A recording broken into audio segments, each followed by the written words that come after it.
Islam saved Jewry.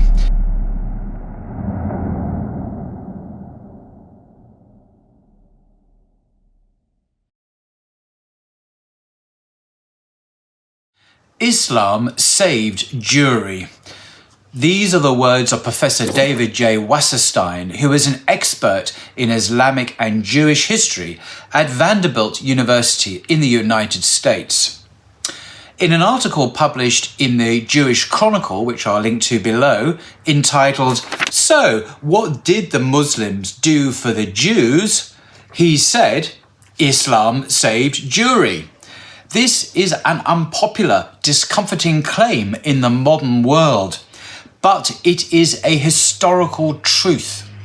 The argument for it is double. First, in 570 CE, when the Prophet Muhammad was born, the Jews and Judaism were on the way to oblivion. And second, the coming of Islam saved them, providing a new context in which they not only survived, but flourished, laying foundations for subsequent Jewish cultural prosperity, also in Christendom, through the medieval period into the modern world. By the 4th century, Christianity had become the dominant religion in the Roman Empire. One aspect of this success was opposition to rival faiths, including Judaism, along with massive conversion of members of such faiths, sometimes by force, to Christianity. Much of our testimony about Jewish existence in the Roman Empire from this time on consists of accounts of conversions. Great and permanent reductions in numbers through conversion between the 4th and 7th centuries brought with them a gradual but relentless whittling away of the status, rights, social and economic existence, and religious and cultural life of Jews all over the Roman Empire. A long series of enactments deprived Jewish people of their rights as citizens, prevented them from fulfilling their religious obligations, and excluded them from the society of their fellows. This went along with the centuries-long military and political struggle with Persia. As a tiny element in the Christian world, the Jews should not have been affected much by this broad political issue. Yet it affected them critically because the Persian Empire at this time included Babylon, now Iraq, of course, at the time home to the world's greatest concentration of Jews.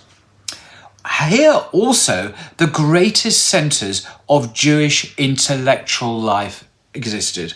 The most important single work of Jewish cultural creativity in over 3,000 years, apart from the Bible itself, the Talmud, came into being in Babylon.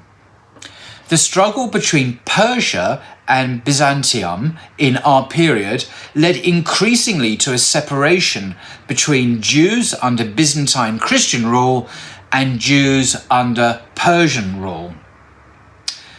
Beyond all this, the Jews who lived under Christian rule seem to have lost the knowledge of their own culturally specific languages, Hebrew and Aramaic, and to have taken on the use of Latin or Greek or other non-Jewish local languages.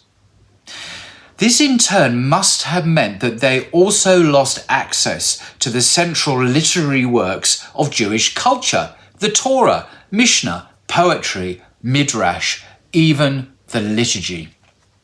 The loss of the unifying force represented by language was a major step towards assimilation and disappearance. In these circumstances, with contact with the one place where Jewish cultural life continued to prosper, Babylon, cut off by conflict with Persia, Jewish life in the Christian world of late antiquity was not simply a pale shadow of what it had been 3 or 4 centuries earlier, it was doomed. Had Islam not come along, the conflict with Persia would have continued. The separation between Western Judaism, that of Christendom, and Babylonian Judaism, that of Mesopotamia, would have intensified. Jewry in the West would have declined to disappearance in many areas, and Jewry in the East would have become just another Oriental cult. But this was all prevented by the rise of Islam.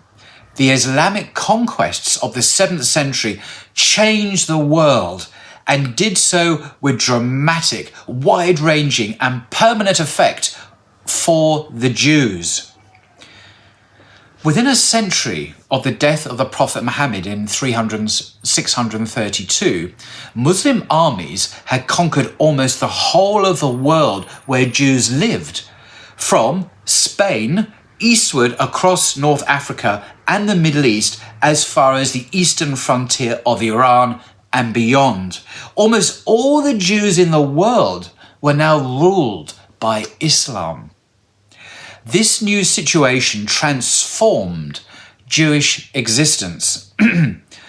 Their fortunes changed in legal, demographic, social, religious, political, geographical, economic, linguistic, and cultural terms, all for the better. First, things improved politically. Almost everywhere in Christendom where Jews had lived now formed part of the same political space as Babylon. Cordoba and Basra lay in the same political world. The old frontier between the rival centre in Babylonia and the Jews of the Mediterranean basin was swept away forever. Political change was partnered by a change in the legal status of the Jewish population. Although it is not always clear what happened during the Muslim conquests, one thing is certain. The result of the conquest was, by and large, to make the Jews second-class citizens. Now, this should not be misunderstood. To be a second-class citizen was a far better thing than not to be a citizen at all. For most of these Jews, second-class citizenship represented a major advance. In Visigothic Spain, for example, shortly before the Muslim conquest in 711, this is under Christian rule in Spain, the Jews had seen their children removed from them and forcibly converted to Christianity and had themselves been enslaved. In the developing Islamic societies of the classical and medieval periods, being a Jew meant belonging to a category defined under law, enjoying certain rights and protections alongside various obligations. These rights and protections were not as extensive or as generous as those enjoyed by Muslims, and the obligations were greater, but for the first few centuries, the Muslims themselves were a minority, and the practical differences were not all that great. Along with near equality came social and economic equality. Jews were not confined to the ghettos, either literally or in terms of economic activity. The societies of Islam were, in effect, open societies.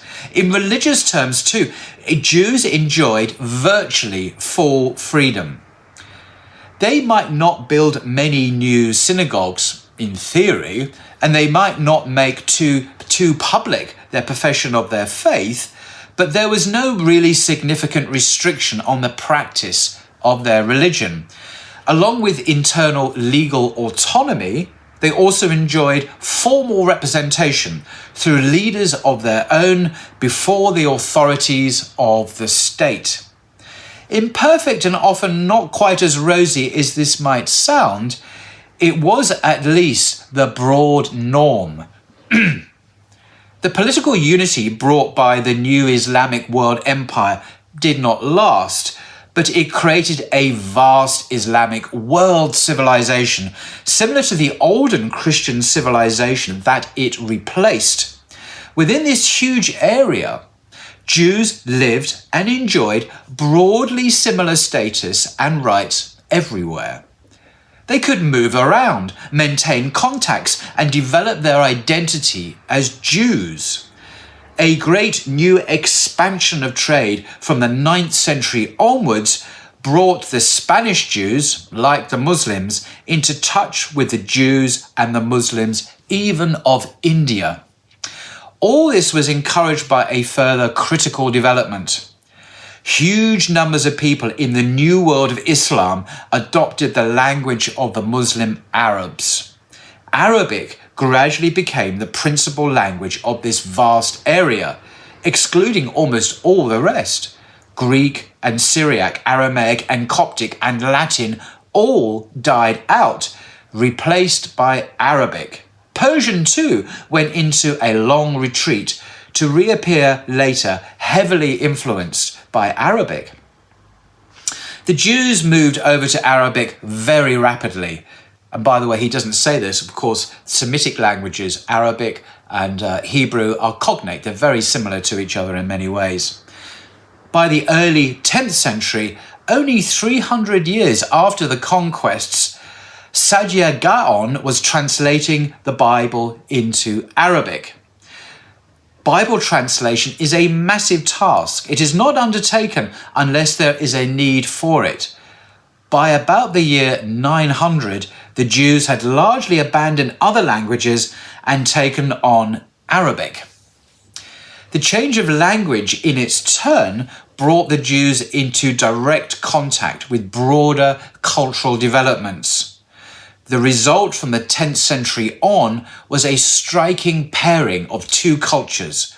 The Jews of the Islamic world developed an entirely new culture, which differed from their culture before Islam in terms of language, cultural forms, influences, and uses. Instead of being concerned primarily with religion, the new Jewish culture of the Islamic world, like that of its neighbours, mixed the religious and the secular to a high degree. By contrast, the contrast both with the past and with medieval Christian Europe was enormous. Like their neighbours, these Jews wrote in Arabic, in part and in Jewish form of that language. The use of Arabic brought them close to the Arabs. But the use of a specific Jewish form of that language maintained the barriers between Jew and Muslim. The subjects that Jews wrote about and the literary forms in which they wrote about them were largely new ones, borrowed from the Muslims and developed in tandem with developments in Arabic Islam. Also at this time, Hebrew was revived as a language of high literature, parallel to the use among the Muslims of a high form of Arabic for similar purposes. Along with its use for poetry and artistic prose, secular writing of all forms in Hebrew and in Judeo-Arabic came into being, some of it of high quality. Now, where did the Jews produce all this? When did they and their neighbours achieve this symbiosis, this mode of living together? The Jews did it in a number of centres of excellence. The most outstanding of these was Islamic Spain, where there was a true Jewish golden age. This has been forgotten, by the way. This is me speaking, been forgotten about in our collective European Western history. How many of us remember the Jewish golden age in the West? And yet it is a reality. Alongside a wave of cultural achievement among the Muslim population, the Spanish case illustrates a more general pattern too. What happened in Islamic Spain? Waves of Jewish cultural prosperity, paralleling waves of cultural prosperity among the Muslims, exemplifies a larger pattern in Arab Islam. In Baghdad, between the 9th and the 12th centuries, between the 9th and the 11th centuries in Cairo, and he goes on and talks about many other examples of the rise and fall of cultural centres in Islam, tending to reflect the rise and fall of Jewish centers of cultural activity in the same places. You can read about this in the article. This is not a coincidence, nor was it the product of particularly enlightened patronage by the Muslim rulers. It was the product of a number of deeper features of these societies, social and cultural, legal, economic, linguistic and political, which together enabled and indeed encouraged the Jews of the Islamic world to create a novel subculture within the high civilization of the time. This did not last forever. The period of culturally successful symbiosis between Jew and Arab Muslim in the Middle Ages came to a close by about 1300. In reality, it had reached this point even earlier, with the overall relative decline in the importance and vitality of Arabic culture, both in relation to Western European cultures and in relation to other cultural forms within Islam itself, Persian and Turkish. Jewish cultural prosperity in the Middle Ages operated in a large part as a function of Muslim Arabic cultural and some degree political prosperity. When Muslim Arab culture thrived, so did that of the Jews. When Muslim Arabic culture declined, so did that of the Jews. In the case of the Jews, however, the cultural capital thus created also served as the seedbed of further growth elsewhere, in Christian Spain and in the Christian world more generally. The Islamic world was not the only source of inspiration for the Jewish cultural revival that came later to Christian Europe, but it certainly was a major contributor to that development. Its significance cannot be overstated. And that's the end of the article. Professor David J. Wasserstein, as I said, is Professor of Jewish Studies and Islamic History at Vanderbilt University. And the article is in the Jewish Chronicle. Absolutely fascinating, completely contrary to the way many people now perceive the Muslim world and the Jewish world because of very recent events in historical time that have happened in the Middle East, which I'm not going to go into, which are completely soured, turned toxic, this relationship between Jews and Muslims. But it was not always so, and indeed for the vast norm, the vast time, that 1,000 years or so, the relationship between Jews and Muslims was one of peaceful coexistence, mutual prosperity, and mutual tolerance. And that's an extraordinary historical reality we do well to remember today. Till next time.